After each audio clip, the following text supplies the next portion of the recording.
मुंबईमध्ये उद्धव ठाकरे आणि राज ठाकरे यांनी आपल्या मतदानाचा हक्क बजावला। तिथे ठाण्यातही मुख्यमंत्री एकनाथ शिंदे यांनी मतदानाचा हक्क बजावला आहे।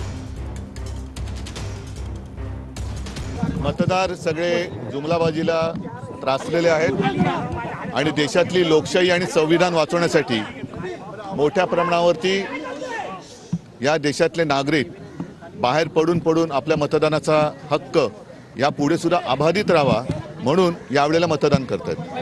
जे बाळासाहेबांनी काँग्रेसला नेहमी धडा शिकवला, काँग्रेसला जवळ करू नका म्हणाले, आज त्याच बाळासाहेबांचे वारस सांगणाऱ्यांनी काँग्रेसला अभिमानाने मतदान केलंय। बाळासाहेबांनी नेहमी काँग्रेसला विरोध केला आणि आता उभाटा काँग्रेसला मतदान करते, अभिमानाने मतदान करते। शिवसेनेच्या आजपर्यंतच्या वाटचालीतला काळा दिवस आहे। हा काळा दिवस शिवसेनेतला आहे। त्यांनी मतदान केलं असलं तरी सुद्धा बाळासाहेबांचा सच्चा शिवसैनिक, दिघे साहेबांचा शिवसैनिक काँग्रेसला कदापि मतदान करणार